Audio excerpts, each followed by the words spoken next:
De siècle en siècle, tu règnes. Depuis que tu as commencé à régner, Seigneur, tu n'as jamais cédé, Seigneur, ton trône. Tu règnes et tu régneras toujours, car tu es le rocher des âges. D'âge en âge, tu demeures notre Dieu. Tu demeures notre appui. Tu demeures celui sur qui nous nous appuyons, Seigneur. Merci de ce que tu es notre Dieu. Merci parce que tu es Dieu. Alléluia. Alléluia. Nous te recommandons ces instants entre tes saintes mains. Nous te prions de nous parler, Seigneur. Parle à nos cœurs. Nous nous sommes approchés devant de toi, Seigneur. Ce n'est pas pour écouter un homme, mais c'est pour t'écouter, toi, ô Dieu. Viens nous parler, viens nous édifier, viens nous conduire, viens nous montrer comment nous conduire pendant ces temps de la fin. Ouvre notre esprit, éclaire-nous au travers de ta parole. Utilise puissamment ton serviteur ce soir pour qu'il soit notre bénédiction. Sois notre Père et que nous demeurions pour toujours tes enfants. C'est dans le nom précieux de Jésus que nous t'avons ainsi prié et nous disons Amen. Amen, amen. Amen. Est-ce qu'on peut acclamer notre précieux Seigneur?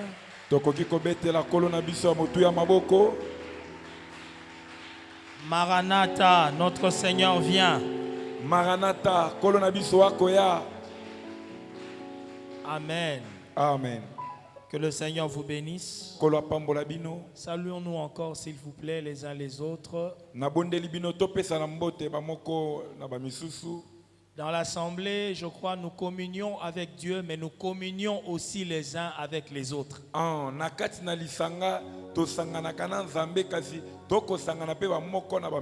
C'est toujours une occasion d'observer les deux plus grands commandements. Celui d'aimer Dieu et d'aimer son prochain. Et toutes les fois que nous venons dans l'assemblée, accomplissons au moins ces deux commandements-là. Par notre adoration, nous exprimons notre amour à Dieu. Et par la communion, nous exprimons l'amour envers le prochain. Amen. Amen. Ce soir, je voudrais me lancer dans le sous-thème que j'ai proposé pour cette manifestation. Nous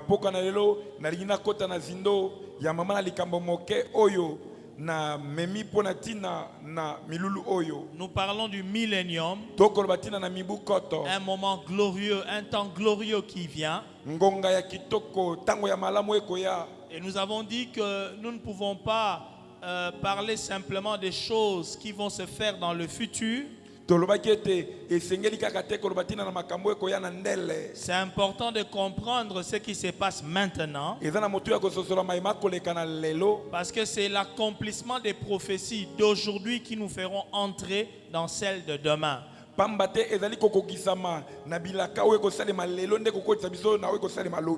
Beaucoup de chrétiens voient ou connaissent les promesses, les prophéties liées au temps de la fin. Mais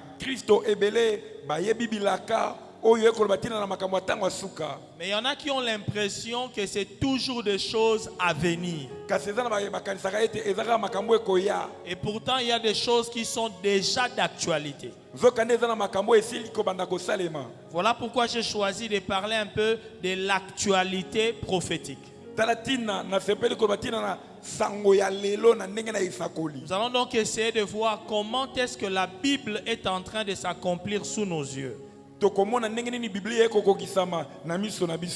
La Bible est un livre de prophéties.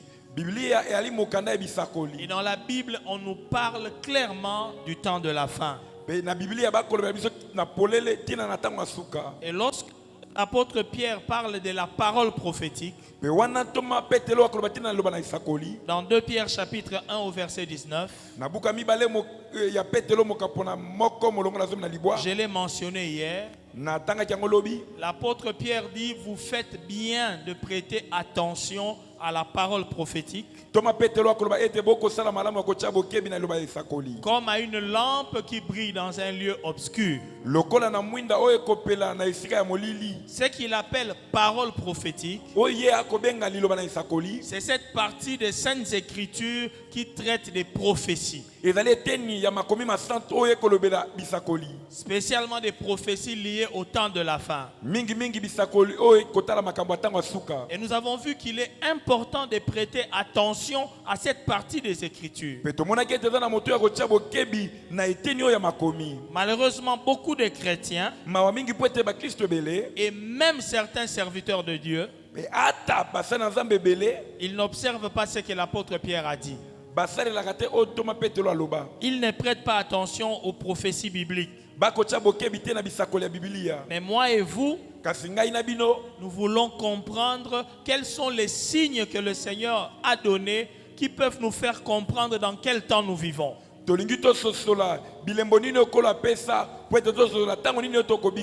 Hier, je vous ai parlé de l'importance de discerner le temps dans lequel nous vivons. Et pour nous aider à comprendre, à reconnaître le temps dans lequel nous vivons, Dieu nous a donné des signes. Dans chaque prophétie biblique, il y a d'un côté des signes, mais aussi des consignes. Alléluia. Amen. Retenez ça, c'est très important. Il ne suffit pas de connaître le signe. Il faut aussi suivre la consigne qui est donnée. Le Seigneur dit, lorsque vous voyez telle chose, voilà ce que vous devez faire. Donc même si vous connaissez le signe mais que vous ne respectez pas la consigne, vous pouvez subir le revers de la prophétie.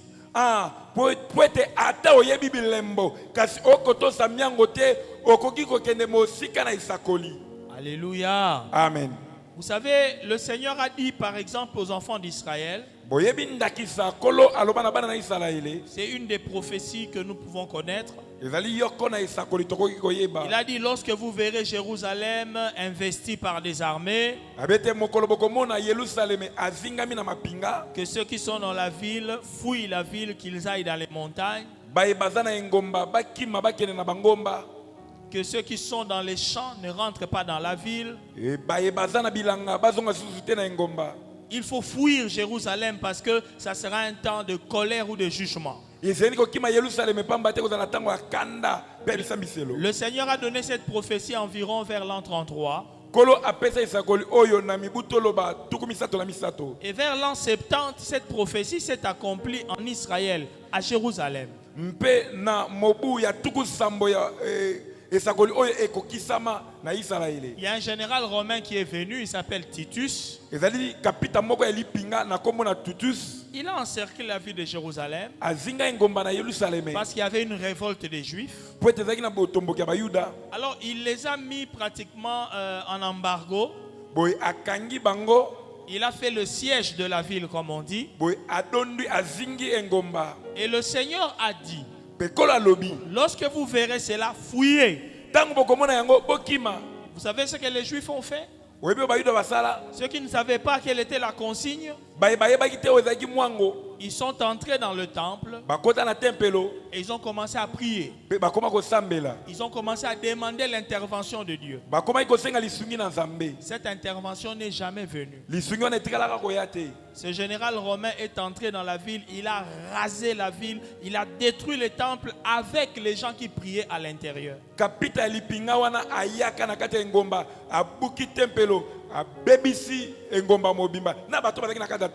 Quand Dieu te dit fouille, fouille. Ne prie pas. Quelqu'un m'a compris?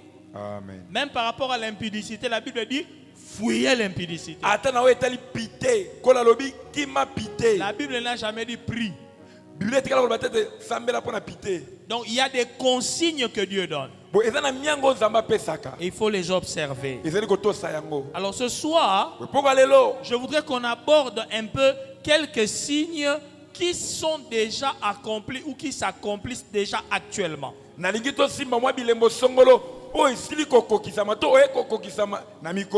Et nous allons essayer en même temps de donner quelques consignes par rapport à chaque signe. Alors je vous invite à lire un texte qui est célèbre. Matthieu 24. Nous allons lire du premier verset jusqu'au 14e. Pour donner un contexte à tout ce qu'on va dire.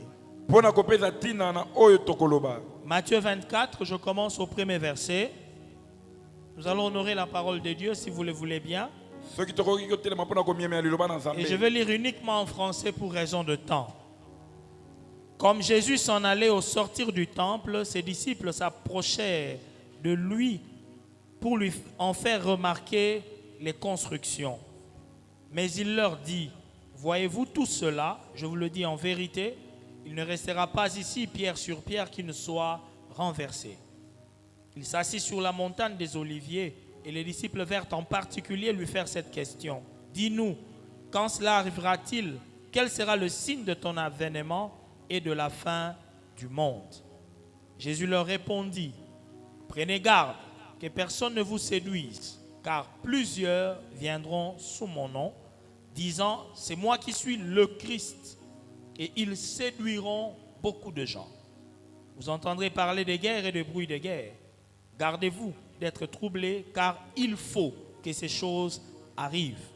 Mais ce ne sera pas encore la fin. Une nation s'élèvera contre une nation et un royaume contre un royaume. Il y aura en divers lieux des famines et des tremblements de terre. Tout cela ne sera que le commencement des douleurs. Alors on vous livrera au tourment et l'on vous fera mourir. Et vous serez haïs de toutes les nations à cause de mon nom. Alors aussi plusieurs succomberont et ils se trahiront, se haïront les uns les autres. Plusieurs faux prophètes s'élèveront et ils séduiront beaucoup de gens. Et parce que l'iniquité se sera accrue, la charité du plus grand nombre se refroidira. Mais celui qui persévérera jusqu'à la fin sera sauvé. Cette bonne nouvelle du royaume sera prêchée dans le monde entier pour servir de témoignage à toutes les nations. Alors viendra la fin. Parole du Seigneur. Amen. Veuillez vous asseoir. Je voudrais nous parler ce soir des signes généraux que le Seigneur Jésus nous a donnés.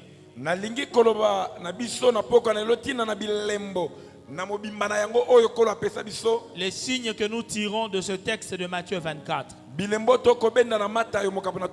J'appelle cela des signes généraux. Parce que la plupart de ces signes, nous les connaissons. Et hormis ces signes généraux, je vous parlerai aussi d'autres signes que j'appelle spéciaux.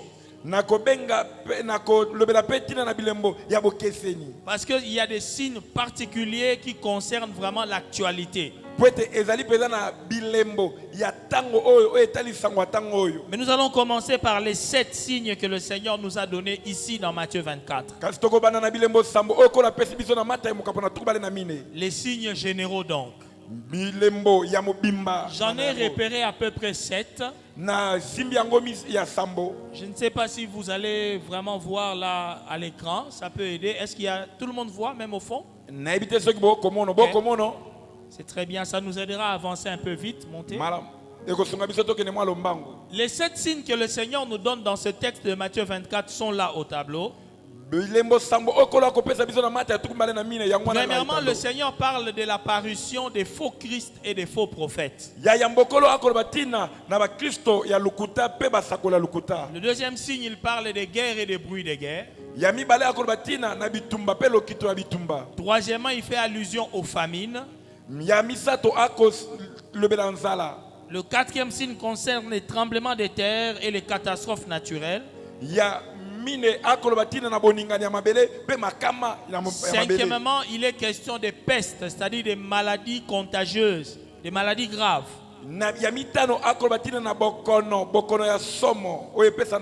Le sixième signe concerne l'accroissement de l'iniquité et le refroidissement de l'amour.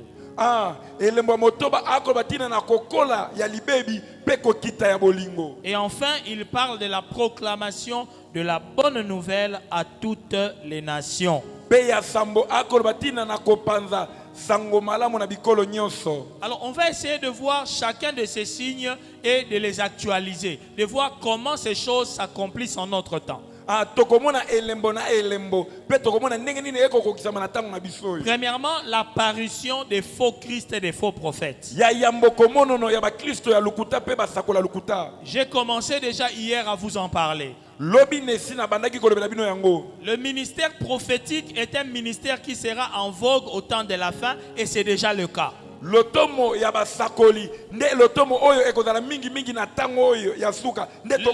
Seigneur avait prédit qu'au temps de la fin, il y aura un grand mouvement prophétique. Mais dans ce grand mouvement prophétique, il y aura plus de faux que de vrais.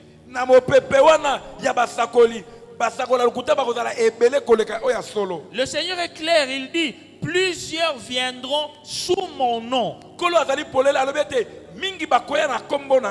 Les faux prophètes dont on parle ici ne sont pas à chercher dans les sectes. Cherchez-les parmi les chrétiens, parmi ceux qui prêchent Jésus. Beaucoup sont faux. Ça peut être choquant, mais c'est la vérité. Alléluia. Amen. Je parle ici en tant que pasteur. Je dirige moi-même une église. Je côtoie beaucoup d'hommes de Dieu. Mais je peux vous assurer, c'est devenu extrêmement rare de trouver premièrement des hommes qui sont intègres. Deuxièmement, de ceux qui prêchent l'évangile avec droiture. De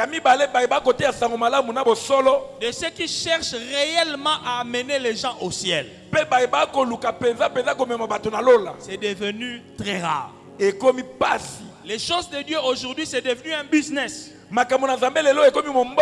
C'est triste de le dire, mais nous devons reconnaître que beaucoup de ceux qui se disent serviteurs de Dieu aujourd'hui, ils font des affaires au nom de Dieu.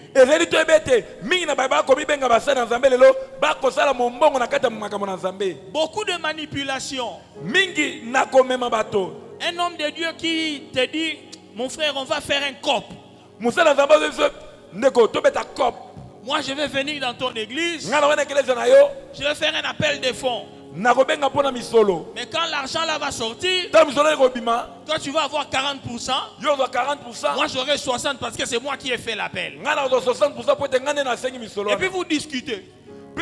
Non, c'est mon église quand même. Toi tu auras 40, moi j'aurai 60. Et puis il te dit: bon, toi tu as besoin de combien? Et moi je cherche $1000. Il prend $1000, il te donne: bon, ton $1000 est là. Tout ce que moi je vais obtenir par l'appel des fonds là, ça ne te concerne plus. Un deal que des hommes de Dieu font dans les bureaux avant qu'ils ne sortent pour prêcher à la foule. Et je ne suis pas en train de parler d'une histoire qu'on m'a racontée, c'est du vécu. J'étais là. Il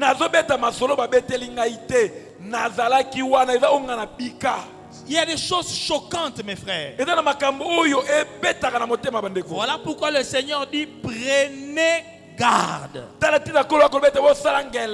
Les faux prophètes dont la Bible parle sont déjà là. Retenez ceci. Un faux prophète, ce n'est pas quelqu'un qui donne de fausses prophéties.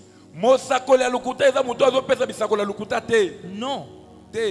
Un faux prophète peut te donner des prophéties qui sont vraies à 100%. Ce n'est pas sa prophétie qui est fausse, c'est lui l'homme qui est faux. Est-ce que vous me comprenez? Amen. Il est faux parce que, il n'est peut-être jamais né de nouveau. Deuxièmement, il utilise les dons de Dieu à d'autres fins. Il fait commerce du don de Dieu. C'est ce que la Bible appelle la voie de Balaam, la doctrine de Balaam. Balaam avait un don, mais il marchandait les dons moyennant argent. Lorsque vous voyez un prophète de Dieu, vous exigez de l'argent avant même de prophétiser pour vous. Ou alors, chaque fois qu'il prophétise, il exige de l'argent en contrepartie. Il est déjà faux. Parce que les dons de Dieu ne se marchandent pas. Est-ce que je parle à quelqu'un? Amen. Ce n'est pas mauvais de donner une offrande après avoir reçu une prophétie. Ça doit être l'initiative de la personne qui a reçu le message.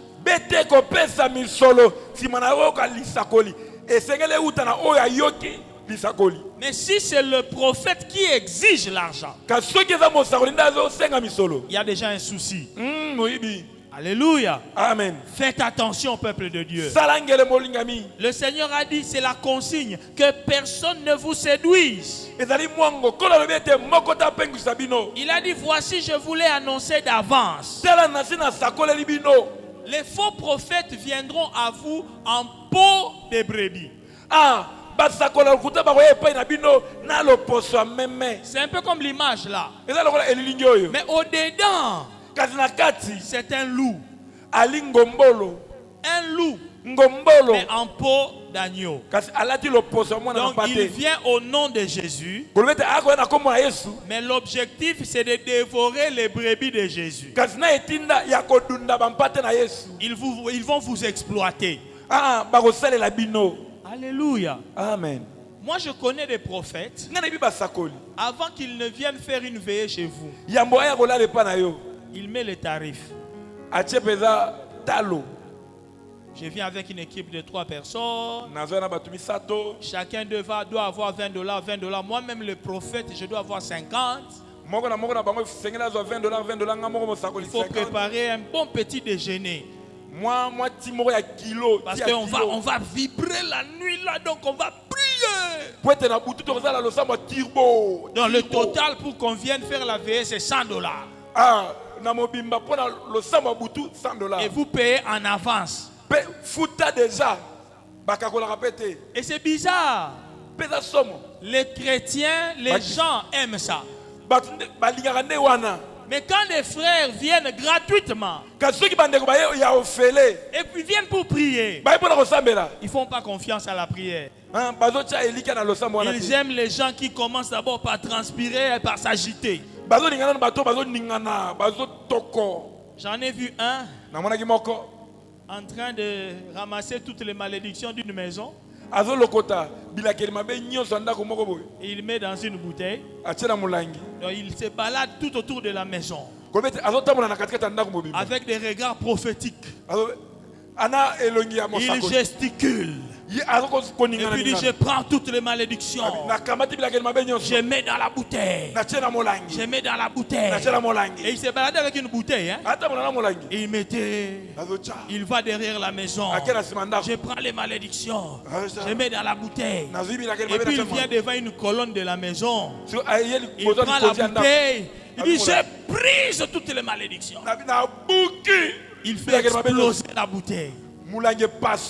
Alors les gens tremblent comme ça. Et à la fin, on lui a loué un taxi express et une bonne enveloppe de $3000. Et moi j'ai dit à la sœur que j'étais venu visiter, c'était le prophète de leur maman. J'ai dit, mais il a brisé la bouteille dans la parcelle. Donc tout ce qu'il avait mis à l'intérieur, il a encore répandu ça. Est-ce que la simple logique ne vous montre pas que c'est de l'escroquerie? Pour briser une malédiction, c'est ça. Mon peuple périt parce qu'il lui manque la connaissance. Bien-aimé dans le Seigneur, la Bible déclare: vous connaîtrez la vérité, la vérité vous affranchit. La délivrance, la vraie, ne vient pas parce qu'un homme a gesticulé, a trembloté au-dessus de vous. Aime la parole, comprends l'œuvre de la rédemption, comprends ce que Christ a fait pour toi, crois à ça, la parole là va te libérer. Amen. Mais les faux prophètes vous séduiront. Les faux ouins, un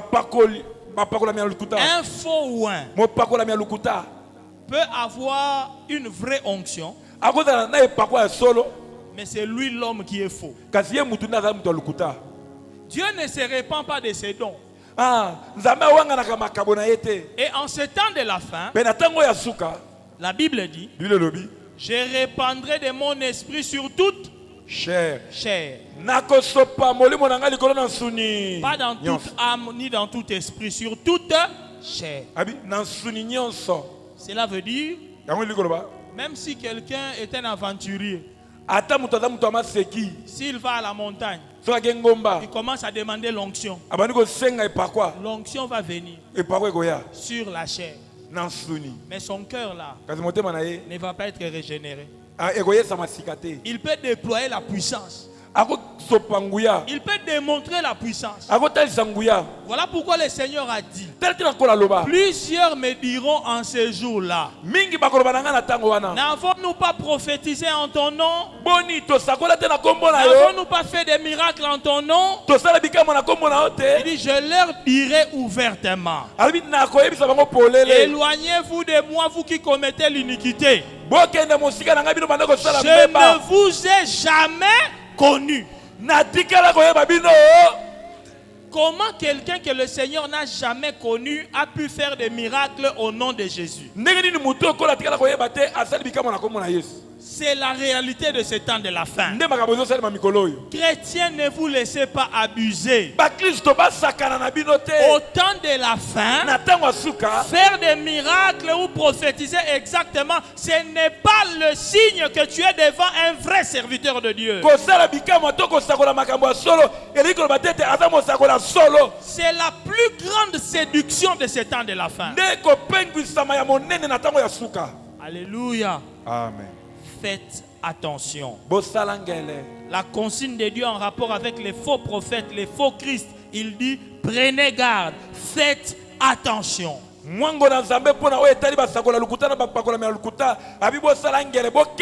L'apôtre Jean dit dans 1 Jean 4 verset 1: bien-aimés, n'ajoutez pas foi à tout esprit.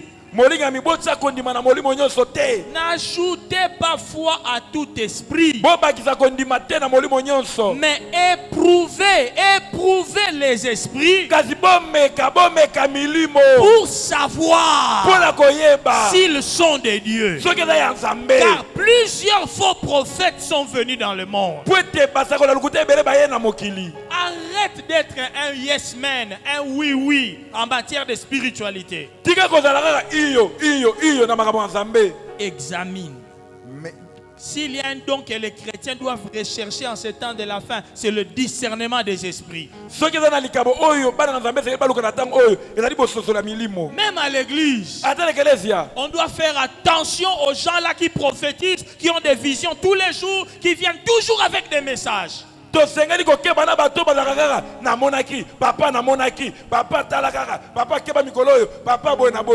j'accepte les messages, les songes, les prophéties. Je crois à ça. C'est biblique. Mais je suis méticuleux dans le discernement. J'observe avec moindre détail. Parce que les jours sont mauvais. Alléluia. Amen. Le deuxième signe que le Seigneur nous donne pour ce temps de la fin et que nous vivons déjà, il a dit vous entendrez des guerres et des bruits de guerre. Le mot bruit là en grec veut dire aussi les nouvelles.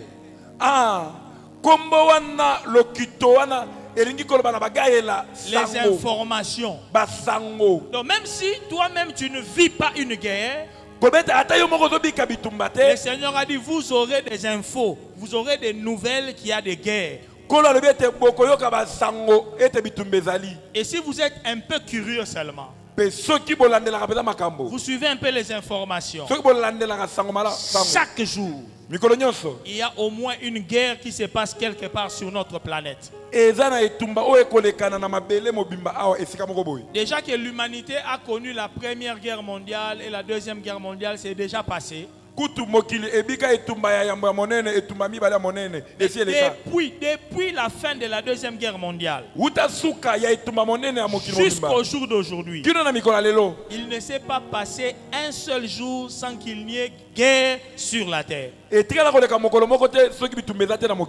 y a toujours des foyers de guerre, des dizaines de guerres qui se passent au même moment, au courant d'une même année, et qui provoquent des milliers de victimes. Nous-mêmes Congolais, nous sommes un exemple. N'est-ce pas? Amen. Ça fait plus de 25 ans maintenant que nous avons une guerre à l'est de notre pays. On estime qu'on a déjà dépassé les 10 millions de morts. Nous allons bientôt atteindre le nombre de morts qu'on a connu lors de la Première Guerre mondiale. On a déjà dépassé le nombre de juifs qui étaient morts lors de la Seconde Guerre. 6 millions de juifs, Deuxième Guerre mondiale. Nous, on est à plus de 10 millions. 10 millions. C'est juste parce que nous sommes à Kinshasa. C'est atroce. Les choses qui se passent à l'est de notre pays. Même si tu ne le vis pas, tu vois au moins les images. Ces images-là ne doivent pas seulement mettre en toi de la pitié. C'est un signe que le Seigneur vient. Et le Seigneur a dit ça doit arriver. Alléluia. Amen. Voilà pourquoi il y a des choses pour lesquelles nous prions. Seigneur, que la guerre à l'est cesse. Et le Seigneur dit oui, je veux que ça cesse. Mais vous n'avez pas encore compris le message que la guerre là est censée vous donner. Cette guerre est censée vous avertir que je suis à la porte, je viens.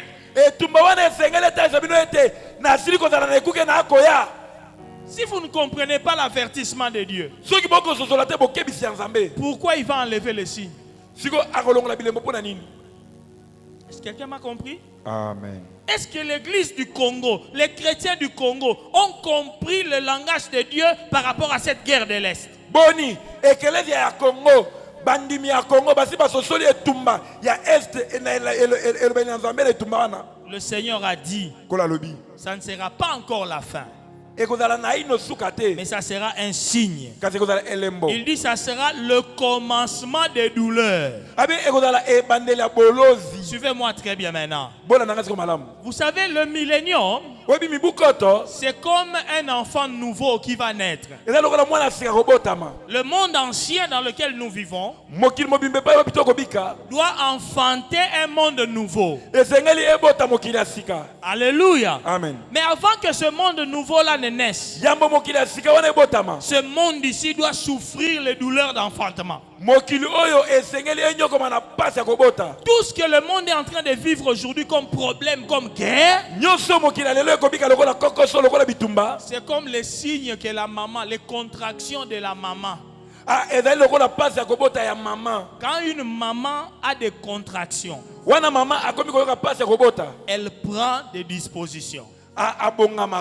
Alléluia. Amen. Elle commence à prendre des dispositions. Elle sait que ça peut arriver n'importe quand. Alléluia. Amen. Maintenant que nous voyons les guerres, prenons nos dispositions. C'est la preuve que le Seigneur est à la porte. Aujourd'hui, on parle de la guerre entre la Russie et l'Ukraine. Et plus récemment ici, Israël contre le mouvement palestinien du Hamas. Amen. Amen. J'y reviendrai. Je vous expliquerai le contexte prophétique de cette guerre-là entre Israël et le Hamas.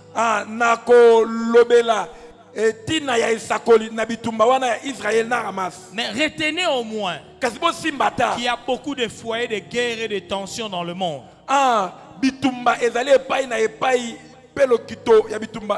Au Mali, au Niger, au Soudan, en Syrie, en Irak, il y a des guerres. Amen, amen. Amen. Pour toi et moi, chrétiens, c'est le signe que notre Seigneur vient. Amen, amen. Quand tu vois ça aux infos, sois comme la femme enceinte. Commence à prendre des dispositions. Dis-toi que le départ, c'est pour bientôt. Dis à ton voisin, prépare-toi. Dis-lui, prépare-toi, c'est sérieux. Prépare-toi, c'est sérieux. Amen, amen. Amen. Le troisième signe que le Seigneur nous donne, ce sont les famines. Au fait, quand on parle des famines, on peut dire, bon, il y a toujours eu des famines sur la terre. Même dans les temps bibliques, à l'époque de Joseph en Égypte, il y a eu des famines. Mais les famines que le monde connaît aujourd'hui, c'est extrêmement différent. Aujourd'hui, on parle d'une crise alimentaire mondiale. Il y a des organismes des Nations Unies, par exemple le PAM, Programme Alimentaire Mondial. Ils disent ceci. Vu le niveau de démographie, de croissance démographique de la population mondiale, nous sommes déjà à plus de 8 milliards et demi. Nous n'aurons plus suffisamment de moyens pour nourrir tout le monde. Et puis il y a le FAO qui traite aussi de l'agriculture et de l'alimentation. Ils disent on a un problème. On a fait une agriculture intensive. C'est-à-dire, on a pris de grands hectares de terrain. On a mis des engrais chimiques dans la terre. Pour que nos plantes là grandissent vite. On a modifié génétiquement les graines. On a eu des OGM, des organismes génétiquement modifiés. Ce n'est plus un maïs naturel, c'est un maïs traité au laboratoire pour que ça pousse vite et que ça produise beaucoup.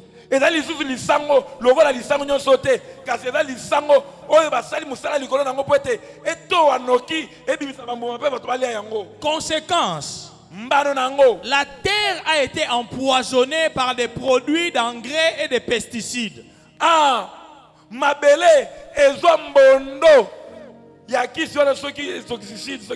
Et toutes les terres là qu'ils ont exploitées année après année, ces terres là sont détruites aujourd'hui. Leurs multinationales là qui fabriquent, qui produisent les aliments, ils cherchent de nouvelles terres arables où ils vont reprendre encore le même système de pollution.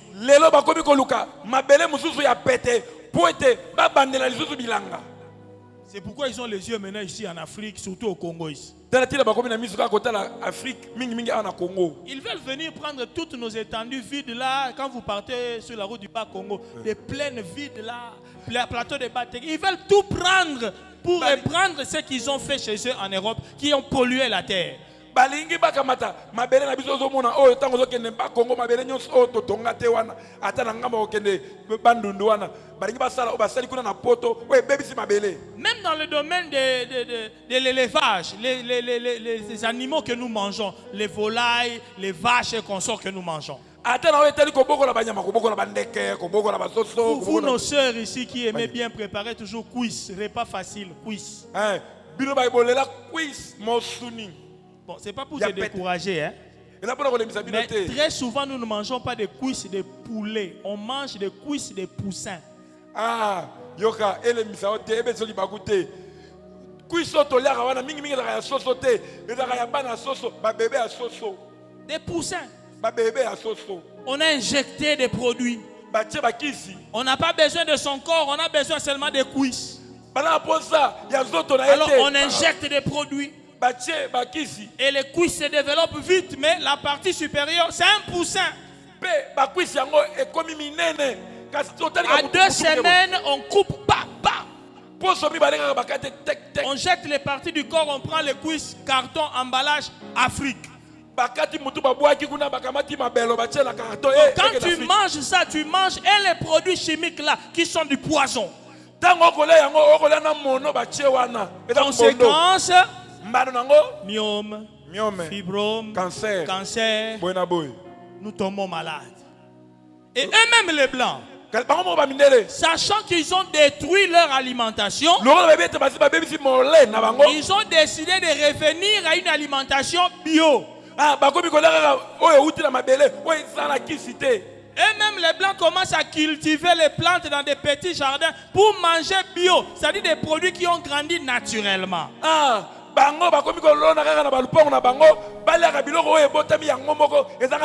le riz qu'ils te vendent ici, le maïs qu'ils te vendent ici, les cuisses et consorts qu'on nous vend ici,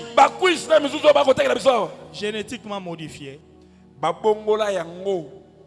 Regardez comment le monde est en train de se détruire. On ne sait même plus nourrir tout le monde.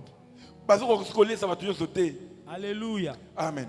Et avec leur science là, on glorifie l'humanité aujourd'hui à développer la technologie, à développer. Ils ne résolvent pas les problèmes de la famine. Vous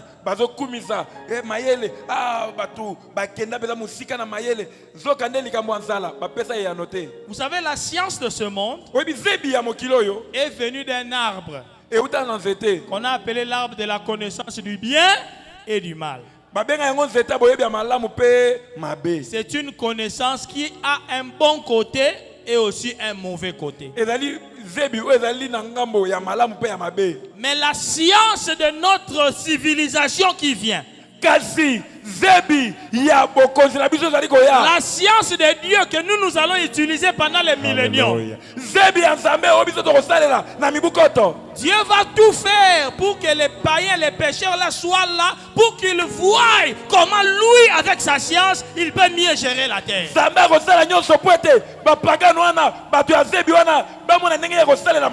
Vous savez, le millénium, c'est Dieu qui sera en train de dire aux hommes, si vous m'aviez écouté, voilà la paix dans laquelle vous auriez vécu. Voilà l'abondance que vous auriez vécu.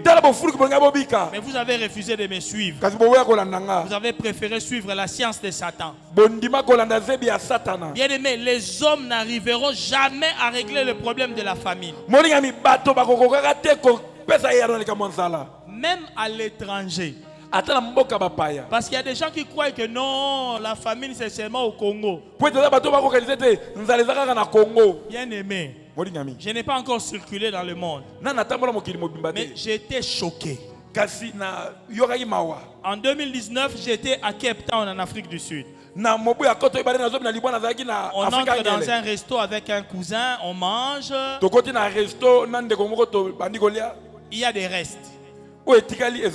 Mon cousin dit non, on ne doit pas jeter. Emballez-nous ça. On emballe.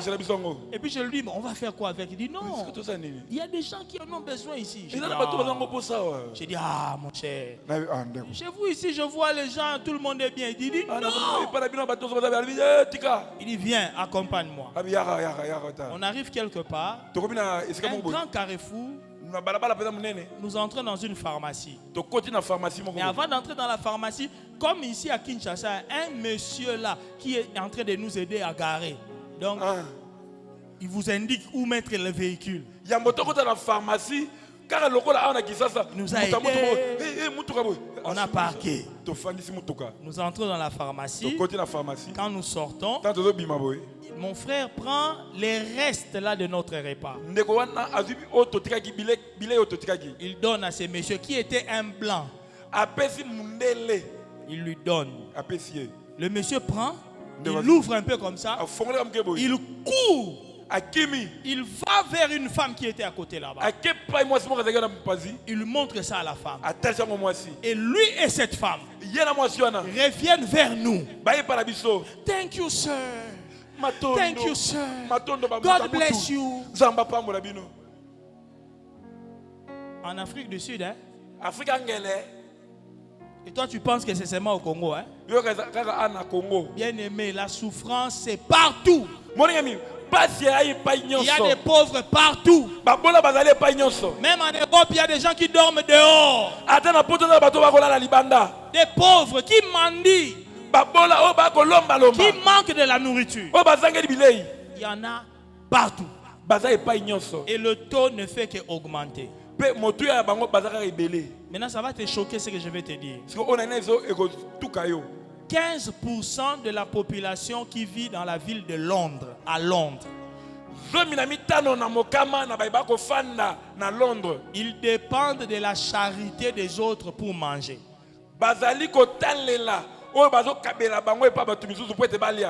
Ils ont créé des structures sociales où on distribue de la nourriture à midi, en début de semaine. Même à New York, il y a maintenant des structures comme ça. En France, on appelle ça les restos du cœur. Il y a des gens qui vivent grâce à la distribution de nourriture dans ces pays développés là. Chez nous, il y a un monsieur qui a commencé à faire ça à Kitambo pendant un temps. J'ai vu une femme là plutôt qui commençait à faire ça. Vers midi, il distribuait de la nourriture à Kitambo là. Bien aimé. Nous allons entrer dans une époque où les manger, les boire, ça ne sera pas un problème. Ça sera réglé dans le millénium.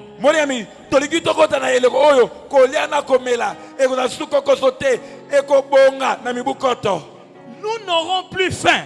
Est-ce que vous savez que c'est écrit? Ils n'auront plus faim. Ils n'auront plus soif. Le soleil ne les frappera plus. C'est ça le monde vers lequel nous, chrétiens, nous allons.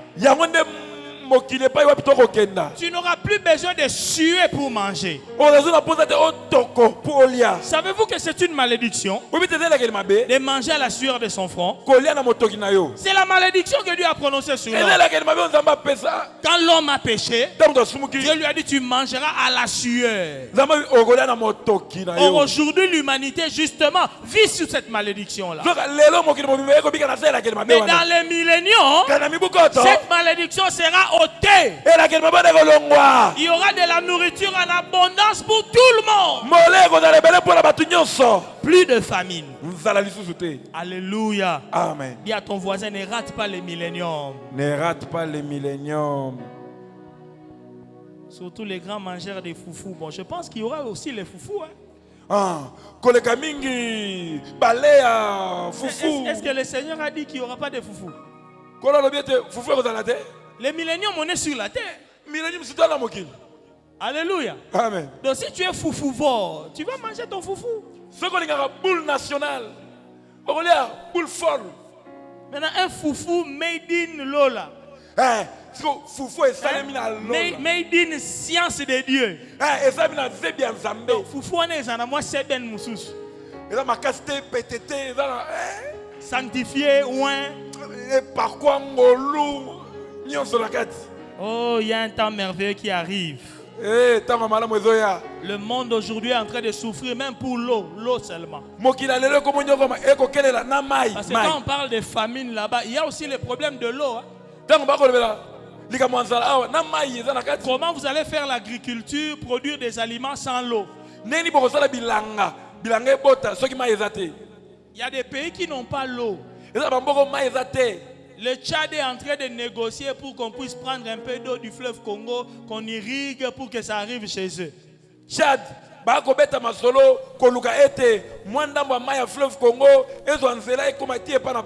ne savent même pas faire l'agriculture. Il n'y a pas d'eau. Et les prochaines guerres, croyez-moi dans ce que je vous dis, les prochaines guerres qui vont venir dans les nations, si le Seigneur tarde, tourneront autour de l'eau. Les pays qui ont beaucoup d'eau seront des pays convoités. C'est déjà le cas d'ailleurs. Parce que les eaux dans le monde sont polluées. Avec le plastique, les eaux sont polluées. Les poissons dans l'eau là-bas sont en train de mourir à cause des produits chimiques qu'on a injectés dans les eaux, dans la mer, dans les océans.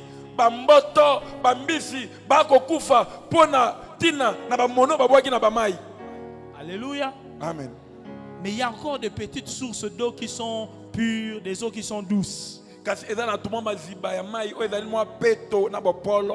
On va se battre pour ça. Heureusement que quand ils vont se battre là, nous autres là, hey, on sera partis. On va les laisser se disputer avec leurs histoires de l'eau là.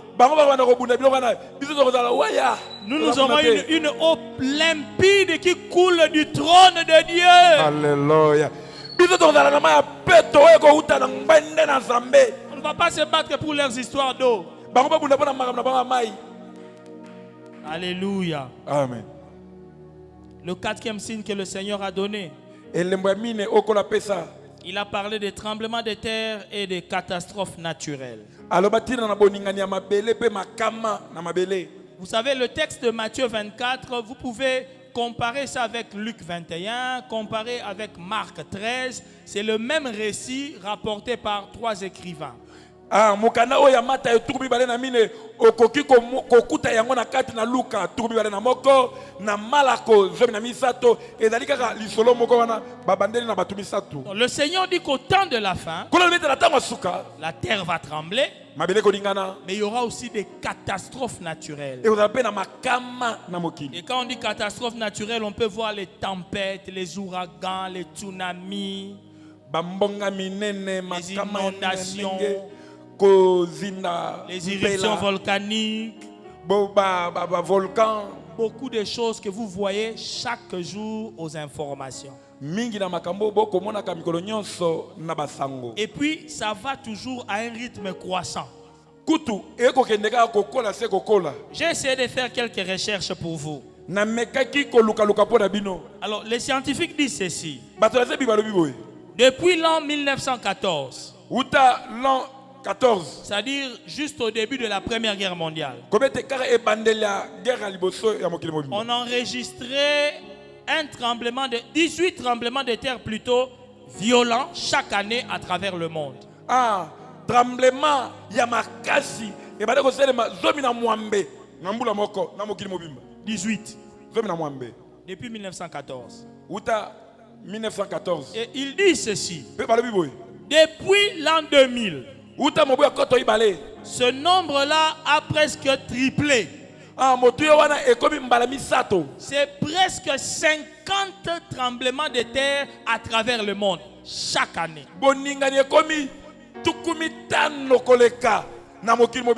Et c'est souvent accompagné de beaucoup d'autres catastrophes naturelles. Maintenant, le Seigneur d'ailleurs n'a parlé que des tremblements de terre. Aujourd'hui, le monde lui-même parle d'une grande crise liée au changement climatique. Le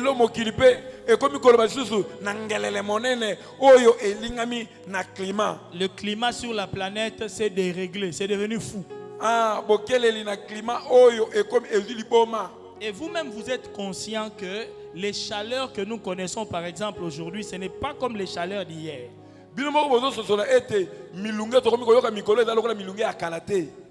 Écoutez, on va voir un peu une image qui va vous inspirer. Monte un peu, mon ami. Nous sommes au mois de juillet 2023 de cette année. C'est la température la plus élevée que les météorologues ont pris depuis que la Terre est terre. C'est au mois de juillet 2023 ici. On a enregistré 56 degrés Celsius. C'était en Californie. 56 degrés Celsius en Californie. Le mois le plus chaud depuis que la Terre est terre. Disons depuis que les scientifiques ont commencé à prélever. Le mois de juillet. Les scientifiques disent l'année 2023, c'est l'année la plus chaude qu'on ait jamais connue.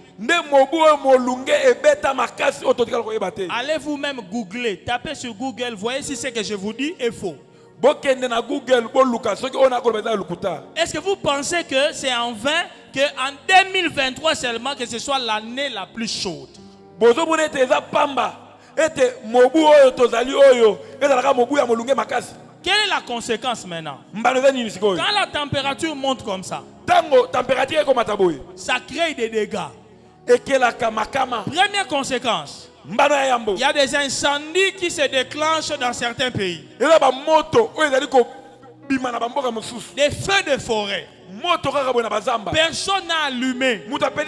Mais la chaleur du soleil allume un feu. Et l'incendie est déclenché. Alléluia. Amen. On a vécu ça cette année même. Regardez une image qui va suivre. Ici, nous voyons comment est-ce que les incendies sont déclenchés. Ici, c'est au Canada. 12 000 hectares sont partis en fumée. 12 000 hectares. On dit que c'est pratiquement l'étendue du Portugal. Brûlé au Canada. Personne n'a allumé. Le soleil lui-même, il se charge de brûler. Mais est-ce que vous savez maintenant que la Bible a prédit que c'est comme ça que Dieu va brûler la terre? Lisez Apocalypse 16. La Bible dit que les hommes seront brûlés par une forte chaleur. Et ça a déjà commencé. Si quelqu'un me comprend, Amen. Ça a déjà commencé. Le soleil commence déjà à brûler lui-même. Donc nous sommes déjà dans les préludes de Sodome. Si on dit prélude de bandits, donc qui est le bandit? Vrai ou faux? Mais le prélude est déjà là. Les incendies sont là. Et ce n'est pas seulement au Canada. À Hawaï. Monte. Voilà. Aux États-Unis, il y a des îles là-bas qu'on appelle l'île d'Hawaï. Au mois d'août 2023. J'ai dit que j'ai voulu faire l'actualité. C'était au mois d'août dernier ici. La moitié de l'île consumée. Brûlée par le soleil lui-même. Alléluia. Amen. Maintenant, quand on te dit la terre ici et les choses qu'elle renferme seront brûlées par le feu, crois, c'est la vérité parce que tu as la preuve maintenant que ça a déjà commencé. Maintenant,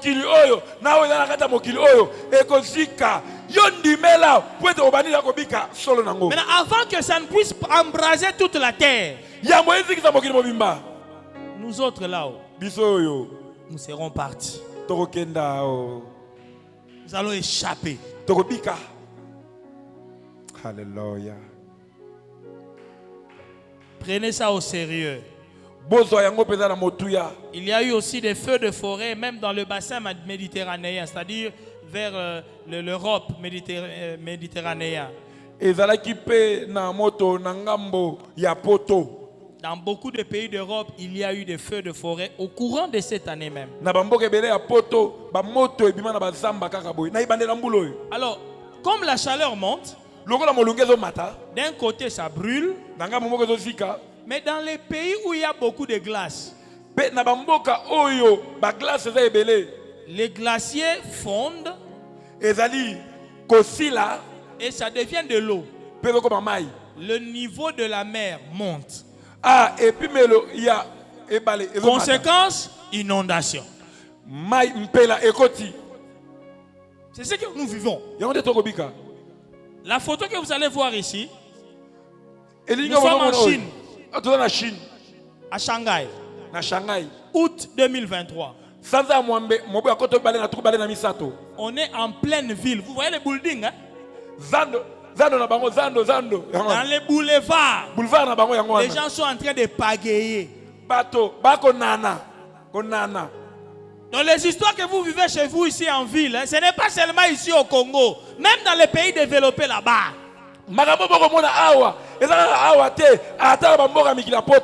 Donc vous allez insulter le président pour rien.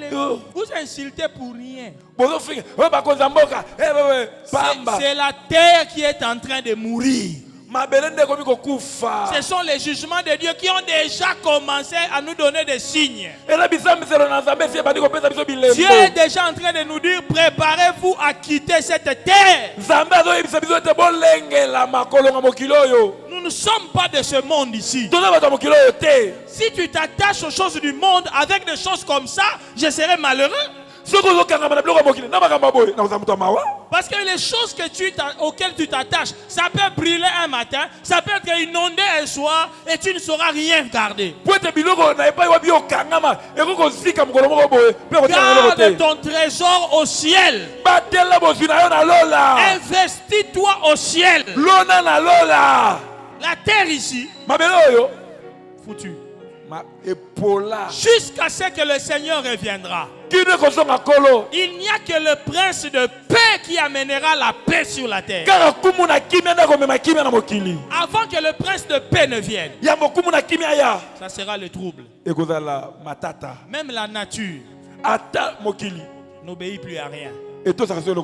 Mais la nature obéira à son créateur. Quand lui-même viendra, rappelez-vous, un jour la tempête s'est levée avec des vagues. L'homme dormait dans la barque. Quand il s'est réveillé, il a dit à la tempête, silence, tais-toi. Quand il reviendra, il parlera comme son Noï Josué. Soleil, arrête de brûler ici. Toi, océan, n'inonde pas ici. Ta limite est là. Il parlera à la terre. Produis pour que les hommes mangent. Il l'a déjà fait. Il a dit à un arbre que jamais de fruits ne naissent de toi. C'est pour dire que pendant les milléniums, il peut venir et puis dire à tous les arbres d'une forêt, produisez des mangues. Il fait toutes choses par sa parole. Il est la parole vivante. Yes, yes. Yes. Vous verrez des choses dans les milléniums. Vous verrez des choses. Les signes là qu'il a eu à faire de manière isolée, il va les faire maintenant pour toute la terre.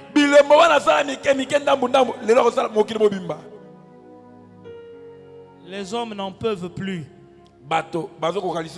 Chez nous-mêmes au Congo, regardez, à Calais, au Kivu, n'est-ce pas? C'était cette année même. Cette année. Monte mon ami. Nous sommes au mois de mai au sud Kivu à Calais. Les grandes pluies, coulées de boue. Et les gens sont morts. Bon, je ne sais pas pourquoi c'est toujours à l'est. 400 morts. 400. Nous pleurons nos morts. Mais attention, voyez les signes aussi. Voyez les signes. La terre est en train de tomber malade. Les scientifiques eux-mêmes disent que la planète Terre est en état de siège.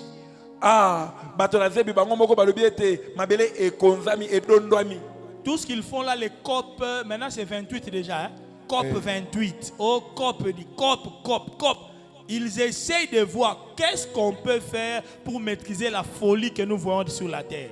La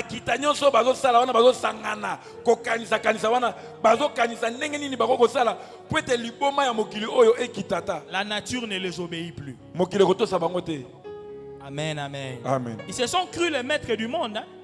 Ils croyaient qu'ils pouvaient faire n'importe quoi sur cette planète Terre. Ils se sont pris pour les créateurs de la Terre. Dieu est en train de leur prouver que vous ne maîtrisez rien sans moi. Cinquième signe, les pestes. Quand on parle des pestes, c'est-à-dire on parle des épidémies. On parle des maladies graves, des fois incurables, contagieuses. Et vous savez, malgré les progrès de la médecine, on a des maladies incurables jusqu'au jour d'aujourd'hui.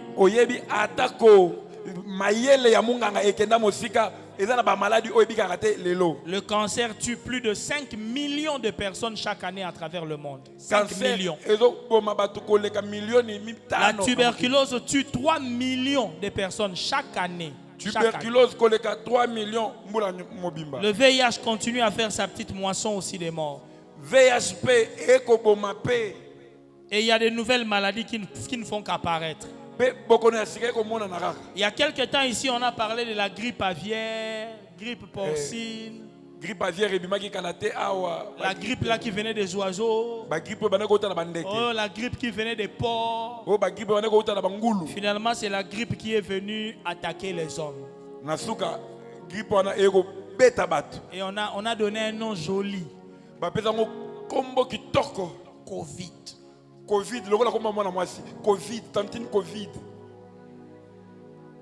Un nom joli pour une maladie qui tue. Et on n'est pas arrivé à maîtriser cela. 2,3 millions de morts. 2,3 millions de 2020 à 2021. Plus de 2 millions de personnes sont mortes du Covid. Et vous savez quoi? Le Covid-19, ce n'est qu'une forme atténuée d'un virus qui peut tuer tous les habitants de la terre.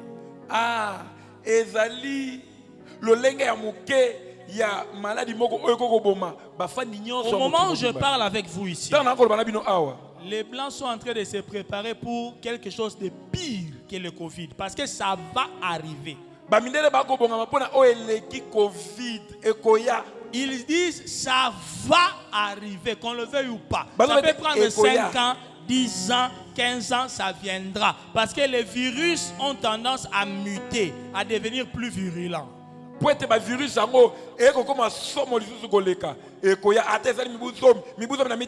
vaccins qu'on a créés aujourd'hui essayent de contenir ça. Mais l'un d'entre eux, l'un des virus là, va développer une stratégie de fuir le mur qu'on a dressé, la limite là. Dès qu'il va s'émanciper, muter, il met. Vaccin au basali, eko sala neti, eko pesa bango kimia, kasita mu virus moko, arokima bango, asali bango chobo. Il se prépare à ça. Il se prépare à ça. OMS se disent non, il faut qu'on veille, il faut. Vaccin. Bien aimé, fouillez la terre. Fouillez seulement. Alléluia. Amen. Pire que ça arrive. Qui va tuer des milliers et des milliers. Dans l'Apocalypse, on parle de 1/3 de la population mondiale qui mourra. À un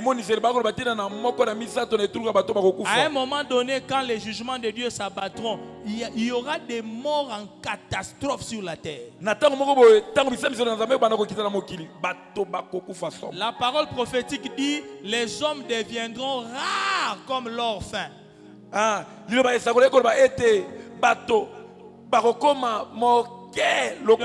Obimi depuis matadi ibala. Obando kende ti ipen. Omonata mutute. Parce que les gens sont morts.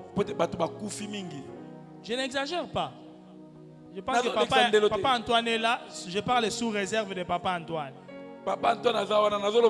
Mais quand les jugements de Dieu s'abattront, les 8 milliards d'habitants que vous voyez sur la terre ici, divisez d'abord par 3. Population de Kinshasa divisée par 3. Imaginez que les 1 tiers meurent. Nous restons combien? Ces choses ont déjà commencé. Les maladies sont là. La science n'arrive pas à tout soigner. Si vous avez un cancer aujourd'hui, parfois on vous dit préparez-vous à mourir. Il n'y a pas de traitement. Heureusement que nous avons le grand médecin, Jésus de Nazareth. En attendant d'avoir des corps glorieux, il guérit même nos corps ici éphémères. Quand la maladie attaque, il guérit déjà. Mais lorsqu'il viendra, nous aurons un corps qui ne tombera jamais malade. Tu as un corps immortel qui ne tombe jamais malade. Et puis on prend Satan, on le lit. On prend tous les démons, on les lit. Tu as déjà vécu 1000 ans sans tomber malade. Zéro maladie. Comment ne pas aspirer à ce temps-là? La 6e chose, monte. L'accroissement de l'iniquité et le refroidissement de l'amour. Là, il y a une flèche qui monte et l'autre descend. Jésus, notre Seigneur, dit le péché va augmenter. Et c'est la vérité. Aujourd'hui, le péché a pris des proportions extraordinaires. Les choses qui hier étaient anormales, aujourd'hui c'est accepté, c'est tout à fait normal. On voit des choses extraordinaires sur la terre aujourd'hui. Des péchés qu'on n'imaginait pas hier. Par la grâce de Dieu, demain, je vous parlerai un peu de comment l'homosexualité prend des proportions extraordinaires dans le monde. Mais dans 2 Timothée chapitre 3, du 1er verset jusqu'au 5e, l'apôtre Paul a décrit à Timothée comment seront les hommes au temps de la fin. Il a dit, sache que dans les derniers jours, il y aura des temps difficiles. Est-ce que nous vivons des temps difficiles? Oui. Alléluia. Amen. Les temps difficiles sont prophétiques. C'est pourquoi moi, les gens qui se tuent à critiquer les politiciens, donc il y a des gens qui passent 5 heures en train de critiquer. Non, lui là, il a fait ça. Non, lui, il va bien diriger. Moi, quand je le regarde, vous pensez vraiment qu'on va avoir un homme qui viendra faire cesser les problèmes du Congo? Que le temps difficile s'arrête.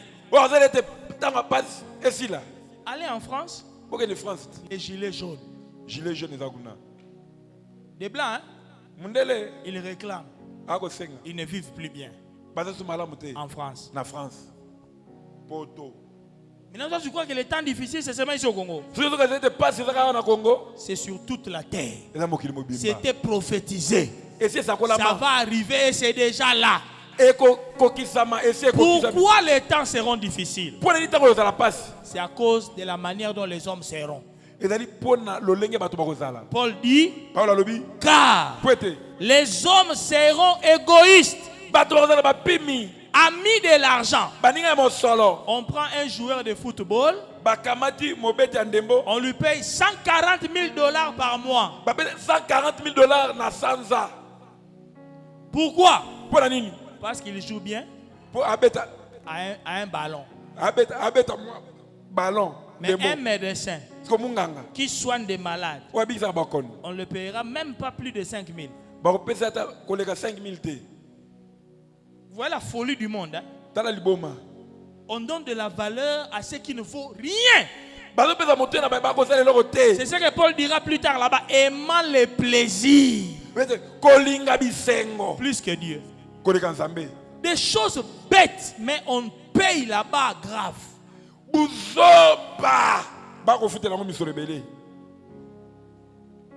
Les hommes seront ingrats, rebelles à leurs parents, insensibles, cruels. J'ai vu des vidéos où on égorge la tête des gens comme des poules comme ça.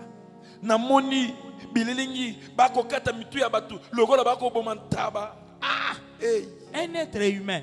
Tu prends le couteau et tu es en train de couper. Et puis tu touches la tête, tu prends une photo. Et il y en a qui coupent le ventre comme ça et puis ils mettent sur un brasier comme ça et ils mangent.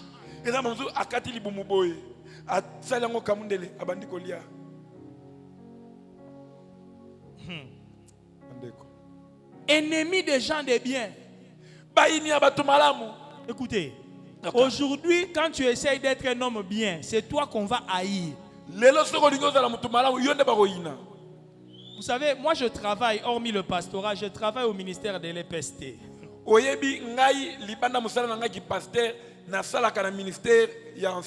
Je suis dans le service de contrôle de la paye des enseignants. Alors,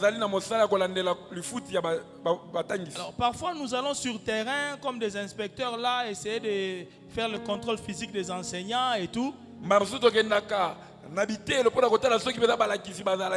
Normalement, quand vous devez aller sur terrain, on vous donne des frais de mission, mais nos chefs là, ils bouffent ça déjà, nous on ne voit pas. La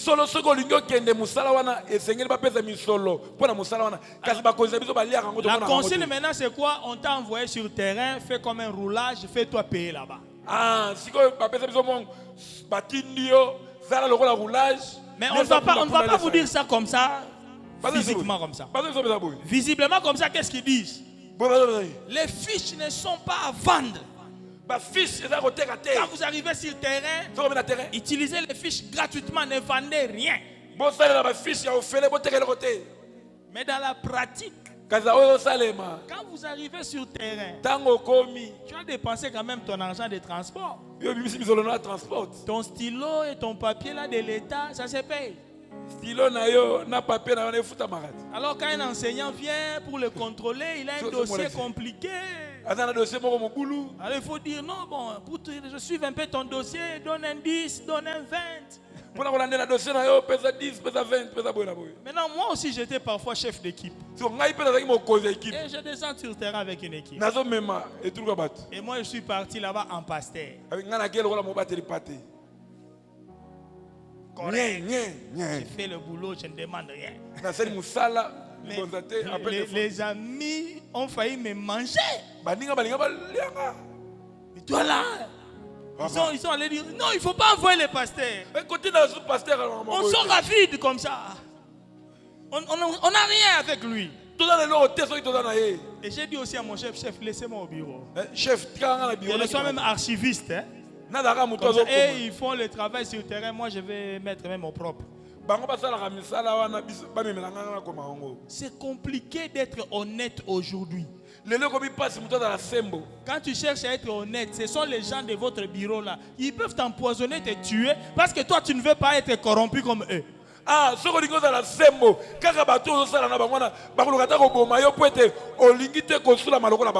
Ennemi des gens de bien.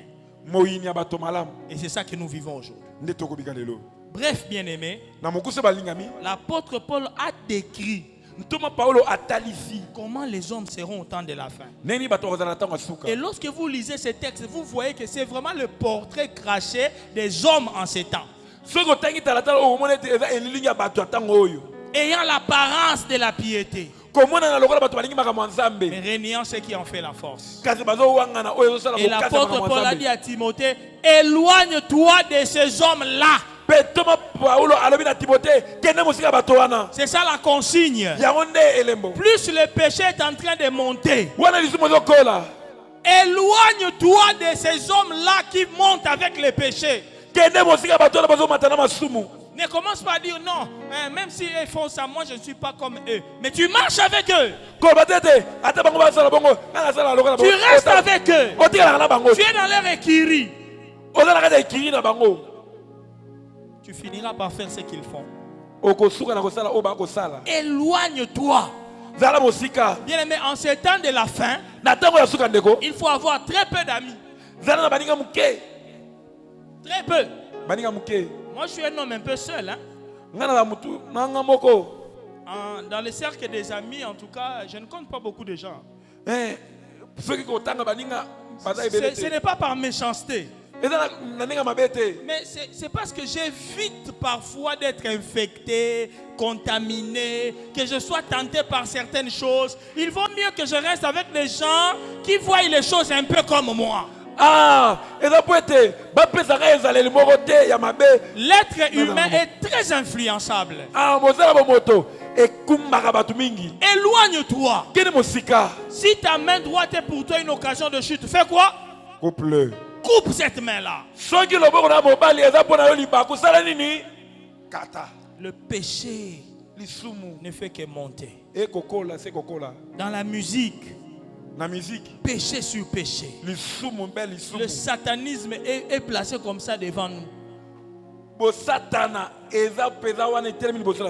Chaque jour, je suis là à côté de mes enfants. Parfois, quand ils regardent les dessins animés, je veille. Je suis obligé de veiller.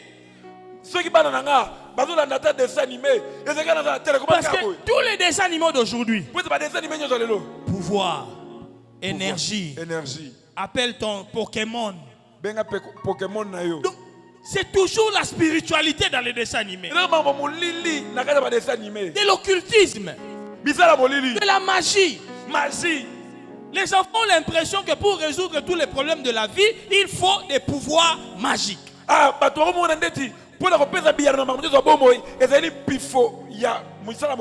Et j'inculque à mes enfants, dès que vous entendez seulement pouvoir, magie, changez de chaîne. Oh pouvoir, oh magie. D'ailleurs, Disney, j'ai déjà fermé carrément. J'ai fermé. Il ne faut même pas que mes enfants regardent ça. Le monde est pourri. Dans tous les films aujourd'hui, il faut qu'il y ait un personnage homosexuel. Même dans nos théâtres et dans nos maboké ici au Congo, c'est devenu comme ça. Il faut qu'il y ait un PD. Quel est le message qu'on vous communique? Acceptez ça, c'est normal. C'est ça le message. Éloignez-vous de ces choses-là, même de ces séries télévisées-là. Éloignez-vous de ça. Ne permettez pas à vos enfants même de les regarder. Et en même temps, l'amour s'est refroidi. L'amour pour Dieu et l'amour pour le prochain. L'amour n'est que dans deux sens.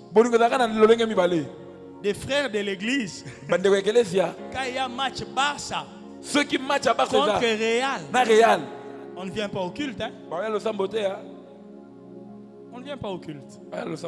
J'étais dans une église, on a attrapé des pasteurs en train de regarder les matchs en plein culte, dans le bureau du secrétariat.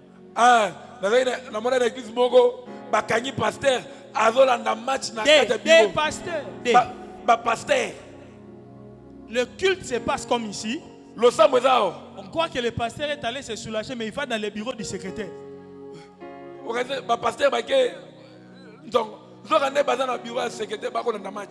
En plein culte. Je ne parle pas de bandimi, des pasteurs. Aimant le plaisir plus que Dieu. Et parfois nous ne comprenons pas que il y a une onction du diable dans ces choses-là. Bon, vous allez m'excuser.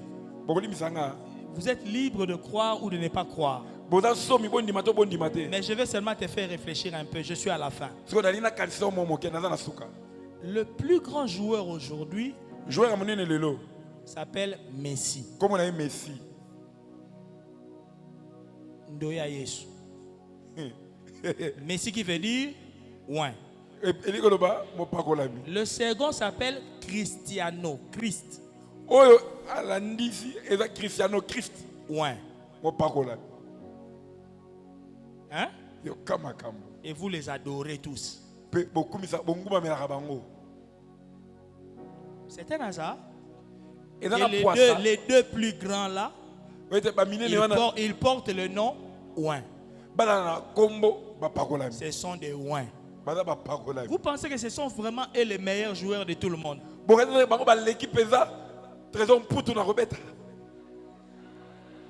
Voyez loin, hein? Le diable se cache pour qu'on croie qu'il n'est pas là. Mais il est là. Il y a certaines choses qui peuvent commencer à bouffer ton temps, à bouffer ton attachement même à Dieu, aux choses de Dieu, et tu ne comprends pas ça. Mais le diable est rusé. C'est Jésus lui-même qui l'appelle le malin. Si Dieu appelle Satan le malin, donc c'est un gars qui ne fait pas les choses pour que vous sachiez que c'est lui. Et vous avez maman comme sousou et que vous temps na yo yo yebate diabulu ana mutamayele mabe zambe yemoko azobenga yemutamayele mabe akosala mampwete boyeba hete. Je ferme seulement. Nakangi maroba pembeni. Parce que terminons. Toi aussi ça 20h yango yope. Le dernier signe. Et le masuka. La proclamation de l'évangile dans le monde entier. Alléluia. Amen. C'est le dernier signe que le Seigneur donne. Il dit cette bonne nouvelle du royaume sera prêchée dans le monde entier pour servir de témoignage. Alors viendra la fin. C'est le dernier signe. Comme pour dire, lorsque vous aurez remarqué que cette bonne nouvelle est prêchée dans le monde entier, sachez-le, la fin est là. Au moment où je vous parle, grâce aux moyens de communication aujourd'hui, aujourd'hui, on voyage plus facilement à travers le monde. D'ailleurs, lors de l'émission là, aller partout dans le monde, aujourd'hui, on peut aller sans prendre l'avion. Tu restes dans ton bureau et tu as le monde devant un écran.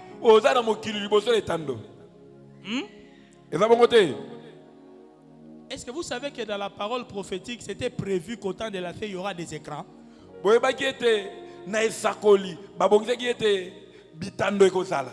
Quand on dit que tout œil le verra, quand il va revenir, il aura la taille d'un monstre. Votre avis, quand le Seigneur revient, on dit tout œil le verra. On va le voir comment nous tous. Jésus va être visible sur toute la terre comme Son Goku comme ça. Les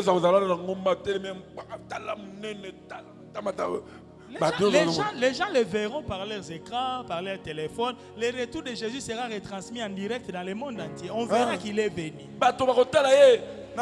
News, TV5, Facebook, tout œil le verra. Donc même la science qui a augmenté en ces temps de la fin contribue à l'accomplissement de la prophétie. Cette bonne nouvelle, partout dans le monde, on l'a déjà entendu. Si vous allez à la forêt équatoriale là-bas chez moi, à Bikoro là-bas, aujourd'hui nous avons des pasteurs pygmées dans la forêt équatoriale. Ils viennent même à Kinshasa comme des missionnaires. Pasteur Pygmée, il vient missionnaire à Kinshasa. Pasteur Muchwa, akoya côté awa na Kinshasa. C'est ça le mot, Muchwa. Muchwa na lingala, Muchwa. Les Esquimaux du pôle Nord. Esquimaux. Il y a une église des Esquimaux au pôle Nord. Ils viennent d'envoyer des missionnaires dans beaucoup de pays à travers le monde. Les Esquimaux du pôle Nord envoient maintenant des missionnaires. Dans la forêt amazonienne, aujourd'hui, ils ont des pasteurs, ils ont des églises, ils parlent en langue, ils prient Jésus. Il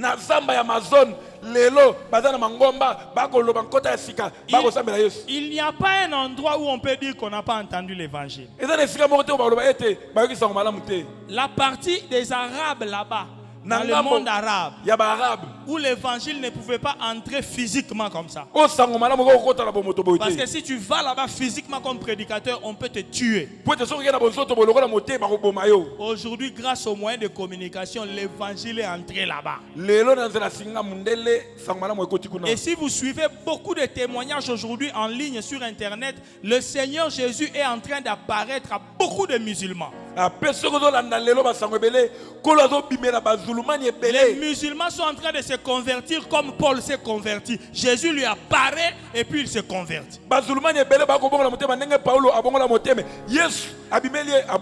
C'est la preuve que la fin est là.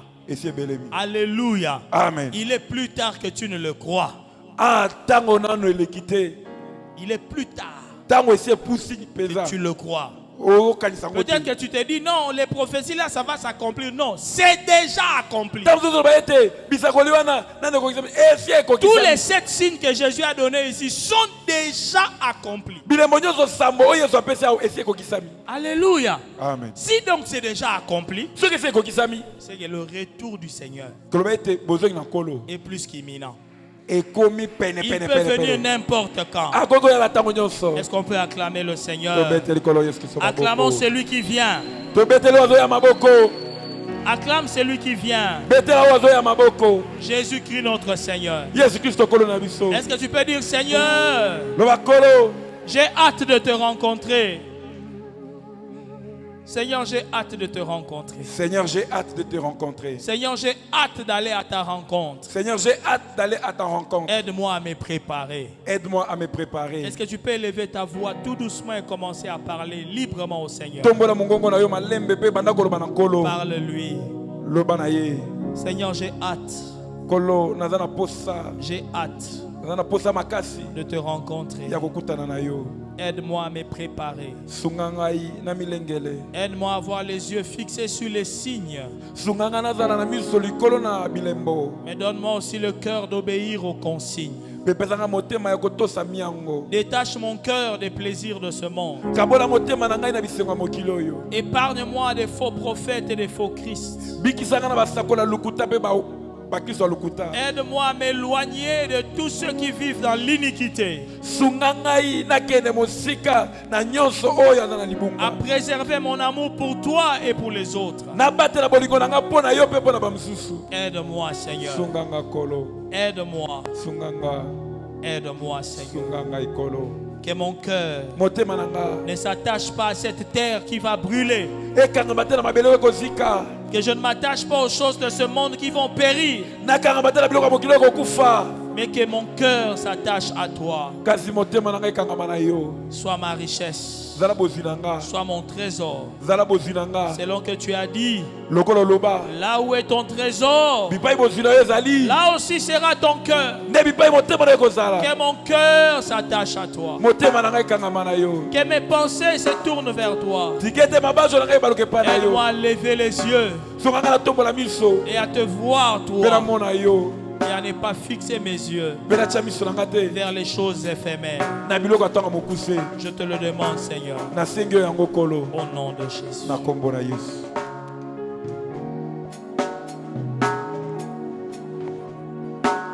Amen. Ozobeta maboko pona loba na Nzambe na poko lelo. Beta maboko na sengo na poko lelo. Gloire à Jésus, gloire à Dieu. Amen, amen.